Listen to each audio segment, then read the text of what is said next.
тому числі діти, і, зокрема, дівчинка 25-го року народження. Лікарі, всі медичні працівники роблять максимум, щоб допомогти, щоб якнайбільше врятувати. Я вдячний всім службам, які за лічені хвилини були на місці, які почали рятувальні роботи. Удар прийшовся просто по центру міста у вербну неділю. Тільки абсолютно відбита сволота може робити таке. Сьогодні багато лідерів держав, дипломатів, багато звичайних людей з великим серцем висловили свої співчуття Україні, українцям. Засудили російський удар. Вже є заяви лідерів і голів урядів Франції, Британії, Німеччини, Данії, Фінляндії, Польщі, очільників Євросоюзу, держави Балтії, Литва, Латвія, Естонія. Я вдячний прем'єр-міністру Хорватії та Болгарії, президенції Молдови, прем'єр-міністру Нідерландів, президенту Словаччини, прем'єр-міністру Швеції. Я впевнений, буде підтримка інших багатьох лідерів. Дорогі українці і українки, Суми. Станом на цей час відомо про 34 убитих людини. Мої співчуття усім рідним та близьким. Це були дві російські балістичні. US President Donald Trump has called Russia's missile attack on Sumy a mistake after two Russian ballistic missiles struck the city on Sunday, killing 34 people and injuring 117. Speaking to reporters on Air Force One, Trump expressed that the attack was terrible and emphasized the tragic nature of the war, which he described as horrible. His comments followed Ukrainian President Volodymyr Zelensky's call for Trump to visit Ukraine and witness the war's devastation firsthand. Also, yes. Do you have a reaction to Russia's Palm Sunday attack on Ukraine? I think it was terrible, and I was told they made a mistake, but I think it's a horrible thing. I think the whole war is a horrible thing.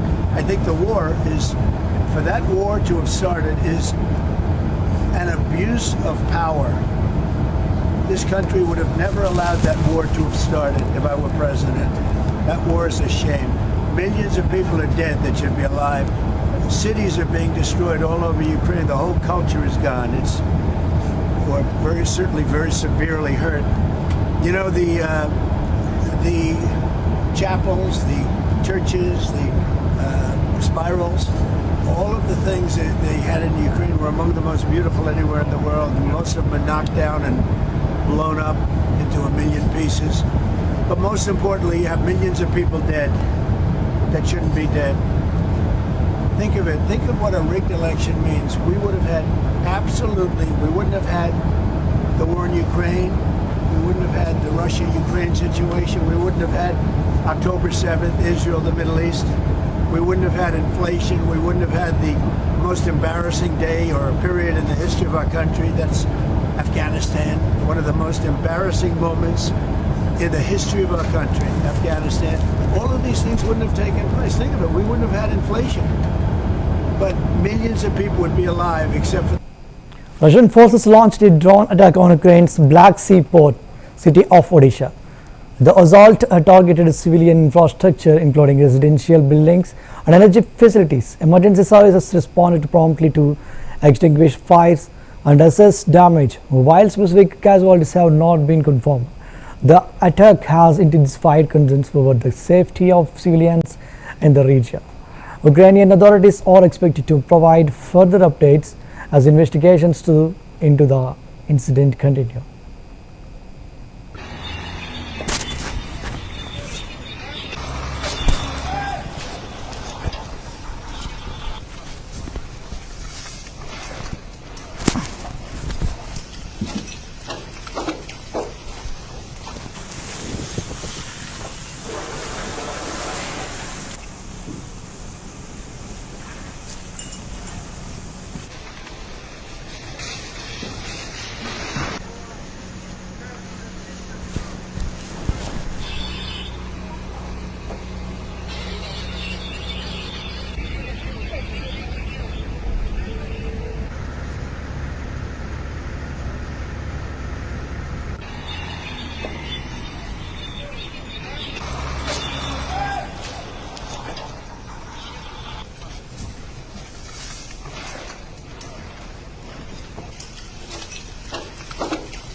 The Israeli military has launched a series of deadly strikes in the Gaza Strip over the past 24 hours, including an on-floor distribution center, a school and a hospital where displaced Palestinians were sheltering.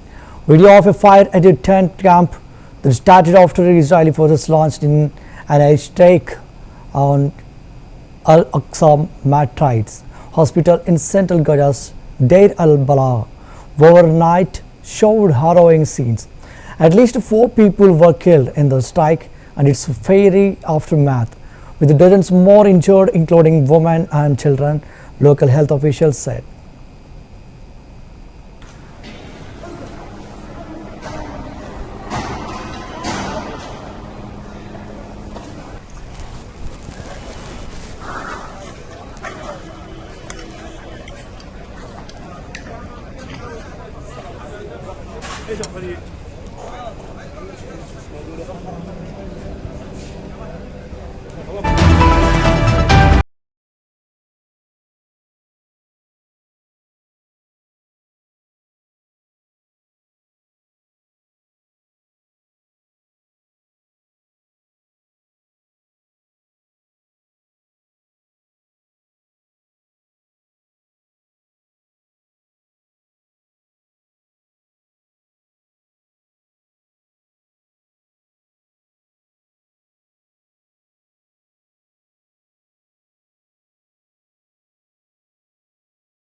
Hamas on Saturday released a video purportedly of Israeli-American hostage Edon Alexander, who has been held in Gaza since he was captured by Palestinian militants on October 7, 2023.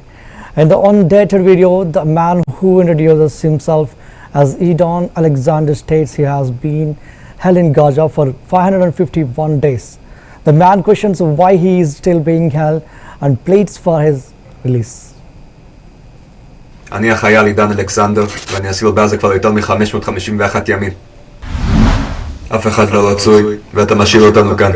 אני כבר הגעתי למצב של שבירה, בגלל הגועל של העולם ושל ממשלת ישראל. כל יום אני רואה איך הראש שלכם משתלט על המדינה כמו דיקטטור, ואני כבר נשברתי פיזית ונשברתי מנטלית. אני שמעתי שלפני 3 שבועות החמאס היה מוכן לשחרר אותי, ואתם סירבתם ושארתם אותי פה. תגידו לי למה? למה אני לא בבית עם החברים שלי, עם המשפחה שלי? למה אני היום פה מצלם את הסרטון השני שלי? למה? כולם שיקרו לי, עמי, ממשלת ישראל, ממשלת ארצות הברית, הצבא, כולם. באמת רוצה להאמין שאני אחזור הביתה בשלום, בריא ושלם, יחגוג איתכם, ייהנה איתכם. הנשיא טראמפ, אני באמת האמנתי שאתה תצליח להוציא אותי מפה בחיים.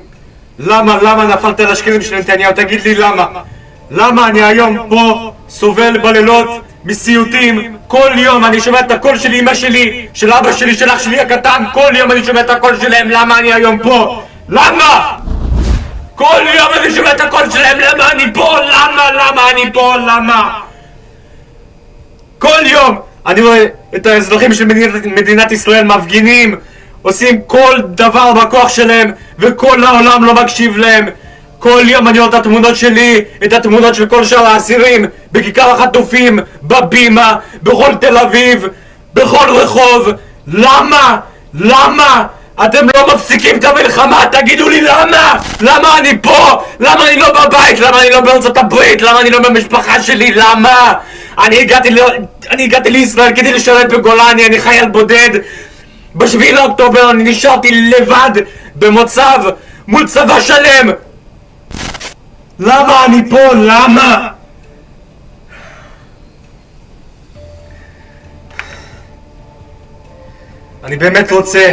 אני באמת רוצה להאמין שהסרטון הזה לא תהיה הפעם האחרונה שתראו אותי חי. אני באמת רוצה להגיע לעם ישראל בריא ושלם. באמת תמשיכו להפגין, תמשיכו לעשות כל דבר בכוח שלכם. אני זוכר את המשפט של יאיר, הוא אמר שהזמן שלנו אוזל, והוא באמת אוזל. חברים, באמת הוא אוזל. כל יום אנחנו שומעים את ההפצצות מתקרבים לראש שלנו, וזה באמת קשה. באמת אנחנו מאבדים תקווה. תעשו כל דבר בכוח שלכם.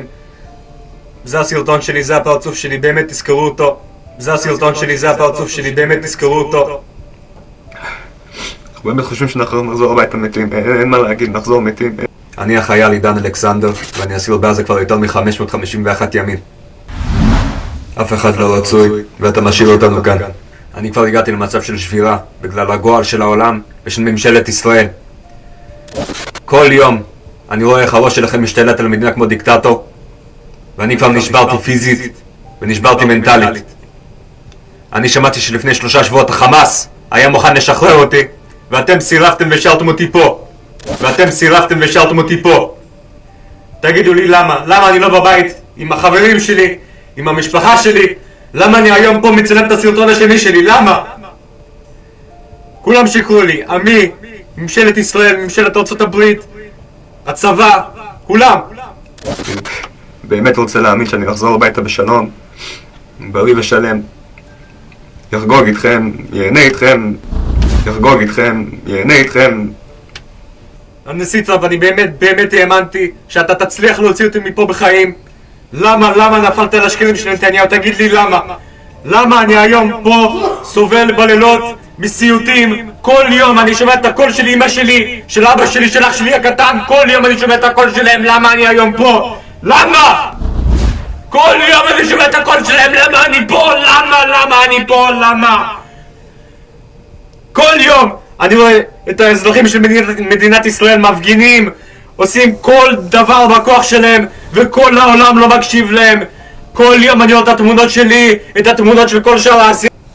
Chinese President Xi Jinping arrived in Hanoi on Monday, April 14, for a 2-day state visit to Vietnam, the first stop of his three-country Southeast Asia trip. He is scheduled to meet with the Vietnamese General Secretary of the Communist Party, Tu Lam, as well as other top leaders of Vietnam during his visit from April 14 to 15. Xi Jinping will then continue his trip with stops in Malaysia and Cambodia from April 15 to 18. He last visited Cambodia and Malaysia 9 and 12 years ago respectively. Xi Jinping trips to Hanoi, his second in less than 18 months, aims to consolidate relations with a strategic neighbor that has received billions of dollars of Chinese investments in recent years as China-based manufacturers moved south to avoid tariffs imposed by the first Trump administration. The visit comes as Beijing faces 145% US duties, while Vietnam is negotiating a reduction of threatened US tariffs of 46% that would otherwise apply in July after a global moratorium expires.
An arson attack targeted the official residence of Pennsylvania Governor Joe Shapiro in Harrisburg around 2 a.m. on April 13, prompting his fifth evacuation of the governor and his family. A 38-year-old man, Cody Bam, has been taken into custody for allegedly carrying out an arson attack at the residence of Pennsylvania Governor Joe Shapiro in Harrisburg. No injuries were reported, and the fire was quickly extinguished. Governor Shapiro expressed gratitude to the Pennsylvania State Police and first responders for their quick action. The Democratic leader is seen as a potential contender for the 2028 presidential race.